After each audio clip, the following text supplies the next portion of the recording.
2021년 1월 18일 월요일 밤 9시 32분 지나고 있습니다. 오늘부터 노예의 길을 좀 읽으려고 합니다. 성경식으로 표현하자면 강해 또는 주해 이렇게 곁들여서 현 실태에 맞게 해석을 하고 이런 거는 제가 못할 것 같습니다. 근데 노예의 길은 워낙 쉽게 쓰여져 있기 때문에 제가 그냥 읽는 것만 하더라도 여러분들이 충분히 알아들으실 거라고 생각이 되고요. 혹시나 시간이 바쁘셔가지고 제목은 들어봤다 그래 프리드리히 하이에크라는 사람 있다 하더라 이 정도 또 특히나 노예의 길은 아는 분들이 많죠. 이제 2년 정도 전서부터 관심을 받아가지고 판매도 많이 되었다고 제가 들었습니다만은, 그래서 혹시나 사두고도 미처 읽지 못했던 분 또는 들어보기는 했으나 읽어보지는 못했다는 분, 이런 분들에게 혹시나 도움이 될 수 있을 거라는 생각이 들어서 한번 읽어보려고 합니다. 다는 안 읽고요. 제가 짚히는 내용, 요걸 먼저 하는 게 좋겠다 싶은 내용을 읽도록 그렇게 하겠습니다. 여기 제가 책이 몇 권 쌓여 있죠. 혹시나 저 인간은 책 꺼내놓고 지 독서량 자랑하나 이렇게 좀 안 좋게 보시는 분도 있을 수는 있습니다. 제 유튜브 초창기에 그렇게 댓글을 남기는 사람도 있긴 했는데요.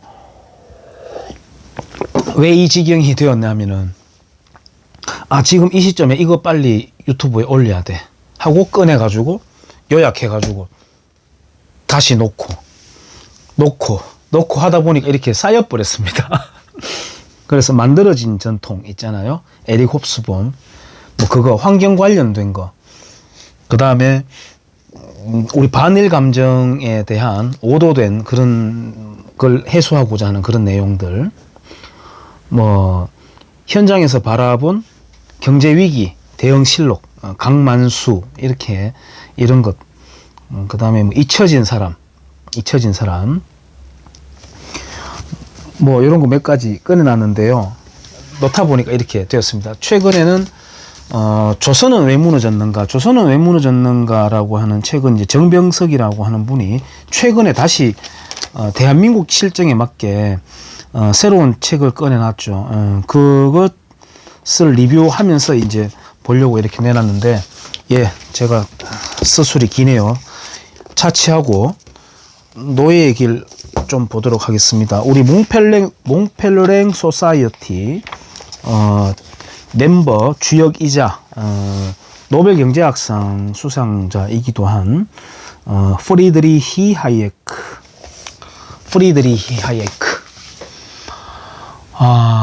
공동의 목적을 위한 구체적인 합의도 없이 추상적인 행동 규범만으로 상호 이익을 추구할 수 있고 평화롭게 지낼 수 있다는 사실은 인류가 발견한 것 중 가장 위대한 발견인 것이다. 프리드리히 하이에크. 제가 외우는 멋진 말이기 때문에 제가 외우고 있습니다만은, 제5장 계획과 민주주의라고 하는 장을 읽어보려고 해요. 아담 스미스의 말을 인용하는 걸로 시작합니다. 사적 개인들에게 어떤 식으로 그들의 자본을 사용해야 하는지 지시하려는 정치가가 있다면 가장 쓸데없는데 정력을 쏟는 부담을 스스로 떠안으려는 것일 뿐만 아니라 어느 평의회나 상원에게도 안심하고 맡길 수 없는 권위를 차지하려고 하는 것이다. 특히 이 권위를 자신이 잘 행사할 줄 안다고 환상에 빠질 정도로 어리석고 잘난 체 하는 사람이 그 권위를 수중에 넣게 될 때만큼 위험해지는 경우는 없다. 아담 스미스.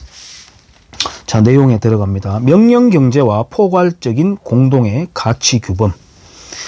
모든 집단주의 시스템의 공통된 특징은 모든 사회주의 학파들이 아주 소중하게 여기는 어구로 표현한다면 특정한 사회적 목적을 위해 사회의 노동력을 의도적으로 조직하는 것이다.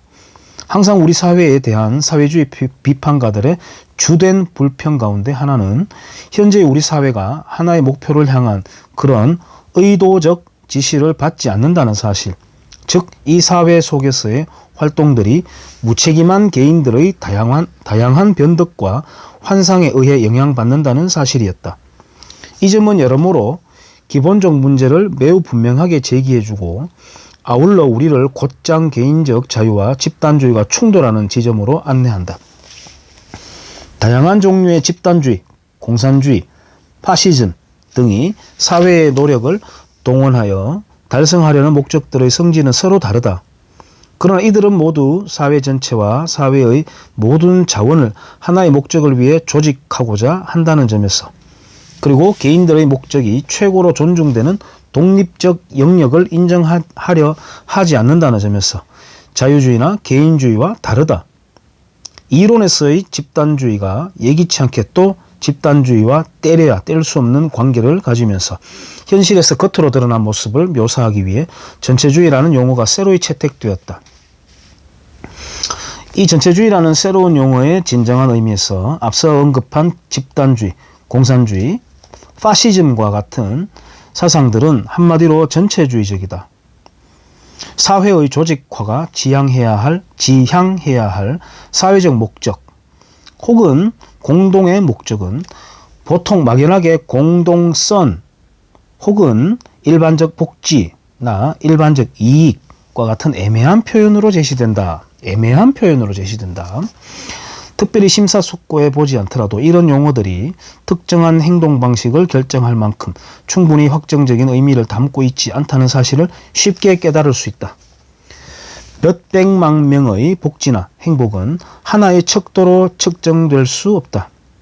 어떤 국민의 행복은 한 사람의 행복과 마찬가지로 한없이 다양한 조합으로 제공될 수 있는 너무나 많은 것들에 달려있다.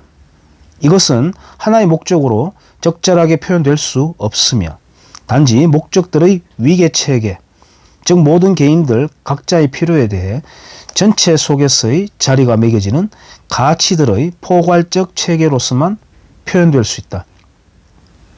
우리의 활동들을 하나의 계획에 따라 지시하는 것이 가능하려면 우리의 필요들 중 그 어떤 것도 하나의 포괄적 가치 위계 질서 속에서 그 지위가 주어질 수 있어야 하며, 아울러 이 가치 위계 질서가 어느 정도로 완전해야 하는가를 보면 계획가가 이를 참조함으로써 선택할 수 있는 모든 다양한 길들 가운데 하나를 결정할 수 있을 정도여야 한다는 전제를 필요로 한다. 한마디로 이것은 모든 인간의 서로 다른 가치들이 각 가치마다 그 정당한 자리가 할당되는 완전 무결한 윤리 규범의 존재를 전제로 한다. 완전 무결한 윤리 규범이란 별로 친숙한 개념이 아니므로 이 개념에 포함된 것들이 무엇인지 깨닫기 위해서는 상당한 상상력을 동원해야 한다. 우리는 윤리 규범이 거의 완전 무결하다고 생각해 본 적이 별로 없다. 서로 다른 가치들 사이에 어떻게 선택해야 하는지 처방해주는 사회적 규범을 가지고 있지 않음에도 불구하고 우리가 끊임없이 선택하고 있다는 사실은 우리를 놀라게 하지 않으며, 또 이 사실이 우리에게는 우리의 도덕률이 불완전하다는 것을 의미하지도 않는다. 우리 사회에서 사람들이 그런 상황에서 무엇을 해야 할지 공통된 견해를 반드시 개발해야 하는 경우는 없으며 또 그래야 할 이유도 없다.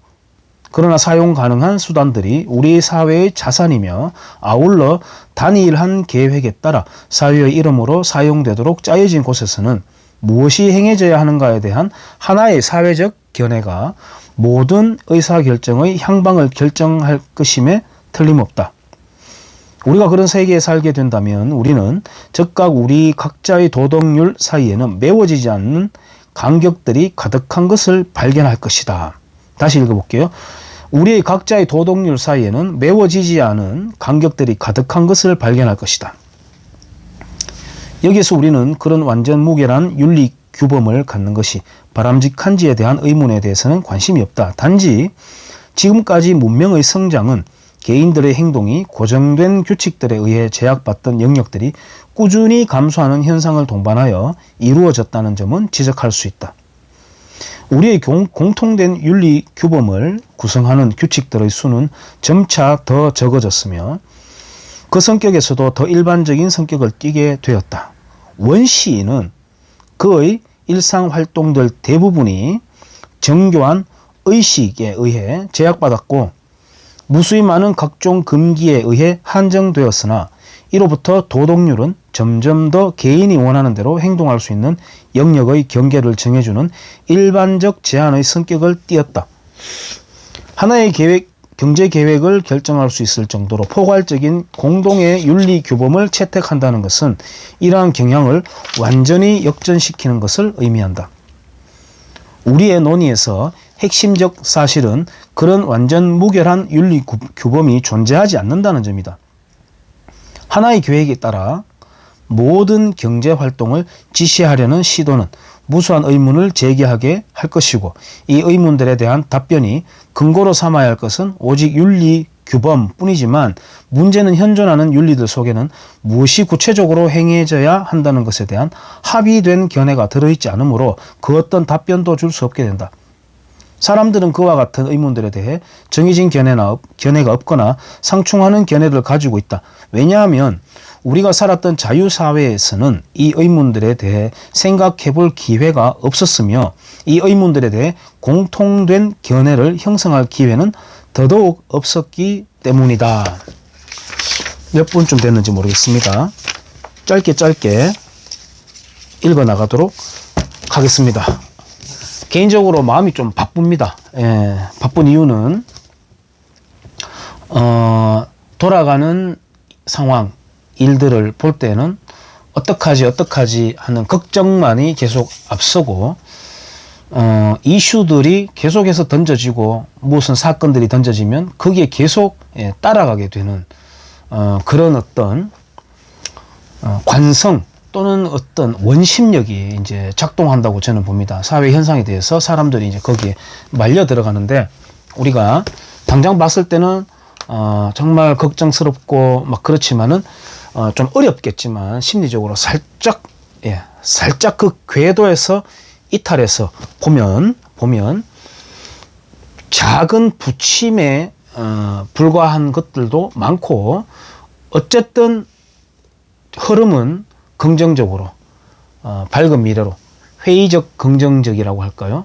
나아간다고 저는 보기 때문에 어떤 이슈 터지는 것마다 계속해서 따라가면서 그렇게 신경을 쓰고 하는 거 뭐 그런 트렌드를 포착하고 있다는 것도 뭐 필요하지만 더 원론적으로 우리가 학습하고 계속 바꾸어 나가야 된다라고 하는 게 좋은 어떤 찬스가 왔을 때 우리가 주어졌을 때 자 그러면 너희들은 무엇을 할 것이냐 꼭 비단 우리가 어떤 의정 활동을 하거나 무언가 역할을 하는 게 아니라 우리 각기 시민들이 높은 소양을 가지고 한 표 한 표 수준 높은 표를 행사하는 것이야말로 저는 중요하다고 생각을 하기 때문에 이러한 책들을 계속 빨리 읽어서 뭐 조회수가 10명이 나오든 5명이 나오든 3명이 나오든 관계없습니다. 어쨌든 누군가는 보고 있다는 거 저도 가끔씩 들여다보면서 조회수가 있다는 걸